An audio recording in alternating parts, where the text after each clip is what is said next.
Hey, everybody, welcome to the You Should Know podcast. If you haven't already, be sure to hit that subscribe button because it helps me get amazing guests like we have today. Our guest today is on air talent at Complex Networks. You've seen him interview some of the biggest celebrities in the world, from Kevin Hart, Nipsey Hussle, Lil Wayne, Pharrell, and many more. Here to talk about his life and career at Complex, it's Pierce Simpson. Pierce, what's going on, man? Not much, man. It's an honor to be here. Like I told you before we started rolling, I love what you build and love to see you build it from the ground up. And importantly, had that ownership and that was a great introduction, man. So I really appreciate it. Oh man, I have so many questions for you, so let's just get right into it. That's good with you. Perfect. Let's do it.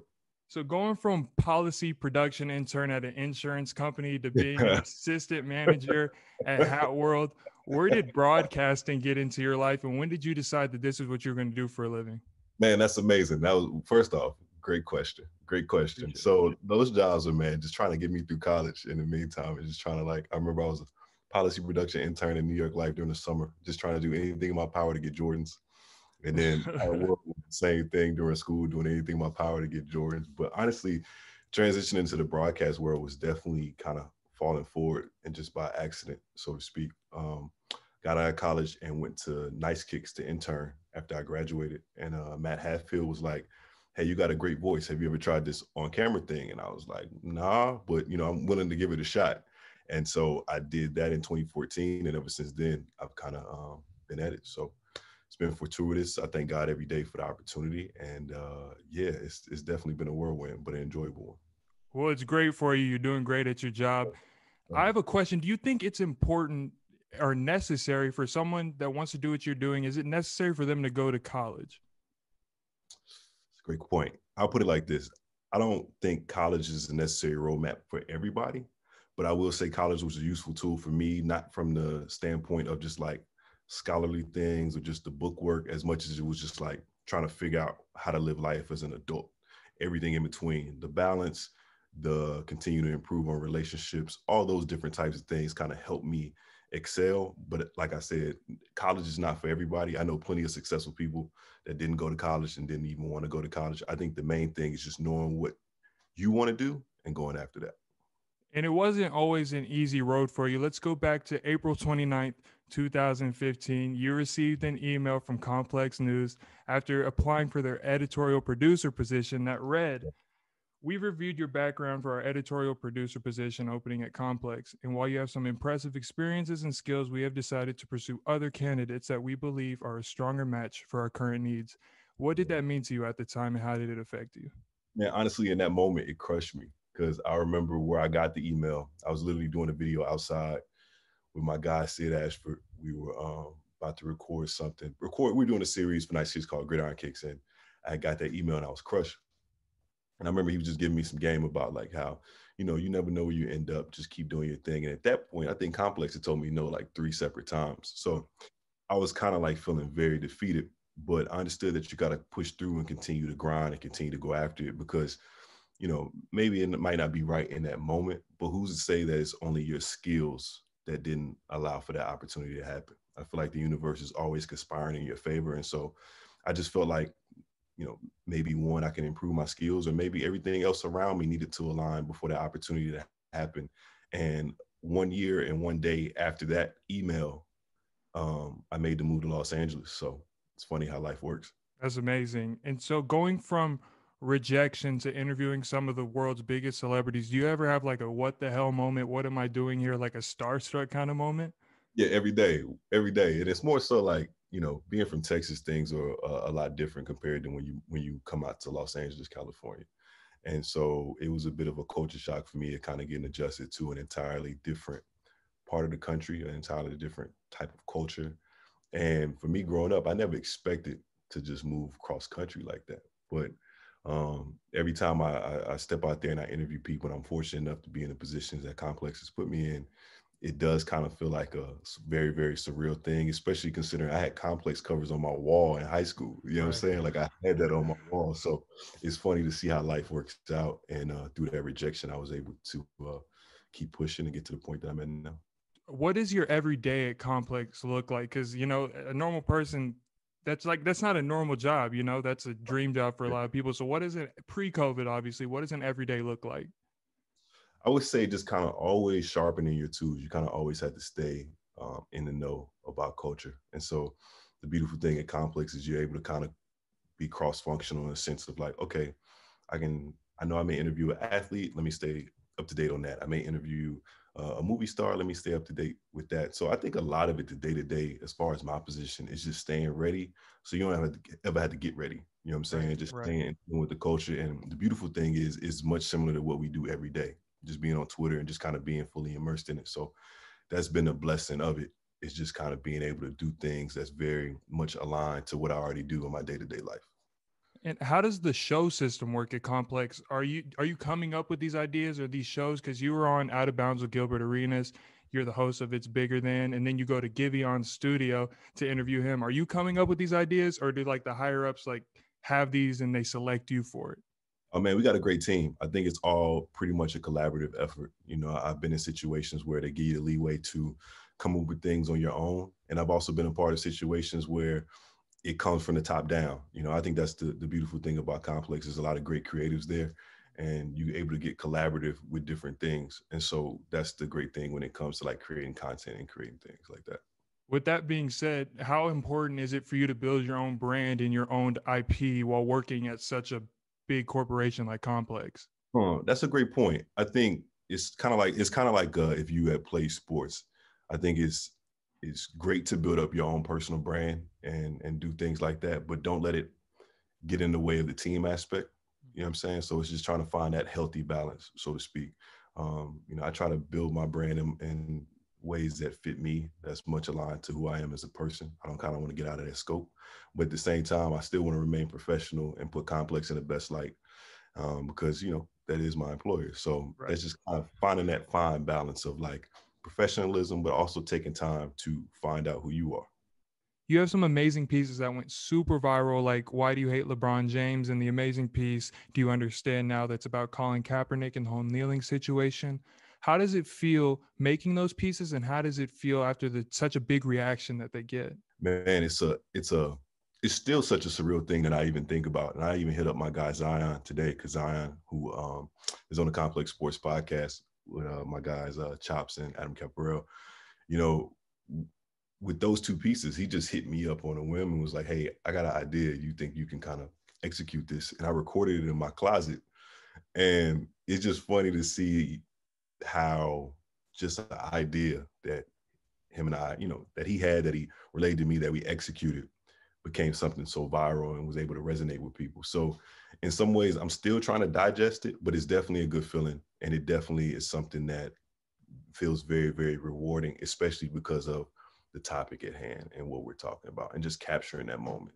So Right. it definitely feels good. And, you know, shout out to Zion because he deserves a lot of credit also. Definitely. And since you work at Complex, I'm going to take one of the show segments from one of your coworkers, Sean Evans, called Explain That Gram. So we take a Okay. deep dive into your Instagram and you With explain it. the story behind these pictures. So I have some pictures here. I love the story behind them. And real quick, before we start with Sean, Sean is one of the hardest working people I've ever met. And you know, you see a guy at that stature to be able to do what he does with Hot Ones, not only from an intellectual level to be able to have these conversations with wide-ranging guests, to eat all those damn wings and just still Crazy. keep pushing through is crazy. And I remember my first week here, this was way back in like 2016. I was maybe about to interview Rob Gronkowski, I believe. And Sean was busy, and you know, I'm kind of trying to figure out my way. I definitely was like thrown to the fire immediately, but he took time out of his day to review my questions and send feedback to me and kind of help me improve as an interviewer. And every time that I am crafting questions or I am trying to build out an interview, I still think of those moments when he sent that email back, like way in 2016. I think it's just a testament to who he is, and I just wanted to give him a shout out on that. Yeah, definitely. Because like last week, I had KJ Adams on and he was talking about how Blake Griffin helped him out. So it's always good to hear these people that are like these huge figures and you find out they're good people too. It's always great to hear. Yeah, But let's do it. it's the story behind this. Tell us Yeah, about that day. for sure. You That and was a Kevin Hart. that was a really good day. I was man, I think that was like September 2016. I had been in LA maybe 4 or 5 months. And so that event also included a like moderation where Kevin and I was on stage and we were talking to a bunch of influencers here in Hollywood. And it was much of the conversation like how to grow and build your personal brand. And so for me, I was like kind of nervous because I was like, damn, I pretty much just started this job and I'm talking to Kevin Hart and I'm also doing this moderator. Like this is a lot, but let's see if I'm up to the task. And so I always meet moments like that where you got one or two choices. Either you're going to do it or you're going to cower down to the moment. And so I just feel like it's better to do it scared than ever back down from any situation. So I would always say, like, if anybody's in a situation where you feel like the moment might be too big or you might be nervous about something, I would much rather you do it scared than cower down because chances are what you're fearful of isn't even that big. And when I did that interview and I talked to Kevin, that's still an interview I remember dearly and it's one of my favorites. And I really appreciate that moment. It's great to hear. And this one, great caption on this picture, by the way. It's you and Floyd Mayweather right there. Let me read the caption for the people watching. You said that's an $18 million watch. Meanwhile, I just want a Rolex. It's hilarious. I feel that. Yeah, and still to this day, I just want a presidential Rolex that's like 33 grand, but your man pulled out an $18 million watch. And all I'm thinking at the time is like, if I break this watch somehow, I can't have this bill fall on me because I'm not going to be able to cover it. That's not going to happen. And so it was definitely, it looked very much the part of $18 million. I'll say that. And yeah, it was quite the experience, but it was cool chopping up with one of the best ever from a boxing standpoint. It was a surreal feeling. So it was cool to chop it up with Floyd. And on a side note, how do you feel about his upcoming fight with Logan Paul? How do you feel about that? I feel conflicted because it's like this guy's arguably pound for pound the greatest fighter of all time, and then he's hopping in here to fight a YouTube star. Mind you, anybody can get beat on any day, but there's no way I think Floyd is going to lose to this guy. It's obviously a payday, but I'm not going to hate on anybody getting the check. I guess the boxing enthusiast in me is a little conflicted. Are you watching the fight? Probably. Yeah, there you go. I probably will. Yeah, why not? I always say, no, I'm not going to watch it, and I end up tuning in. Definitely tuned in. And this one, this is amazing. You've interviewed him a couple times. It's you and Nipsey Hussle right there. Yeah. Tell us what those moments were like. Oh man, the thing I always remember is the presence of Nipsey. How he moves. Especially I remember that first time, that particular picture we were at Complex Con, and when he was walking in, you can just kind of feel the wave of energy as he was navigating. And then when you get there and you talk to him, he gives you so much respect as if you've known him for like years. You know what I'm saying? He's very professional. He's about his business. And I just remember just having just good energy around him whenever I talk to him. So definitely rest in peace to Nipsey. I remember, when that news dropped, how much I was hurt. I had to pull over in a parking lot and just kind of think for a minute because it was just such a heavy thing. But yeah, he was just a very, very, had a special energy to him, for sure. Right. And last but not least, you, Dwayne Wade, Rick Ross. Yeah. Great interview, by the way. I watched the full thing. It's amazing. How was that? Incredible, especially to be in a situation where you're interviewing two respective legends in the game at their craft, at the same time.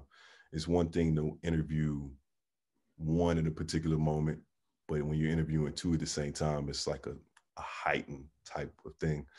And so it was fun, man. Once we got in there and we got settled, it was like talking to two of my homies, two of my friends. And that's a conversation I definitely remember for a while.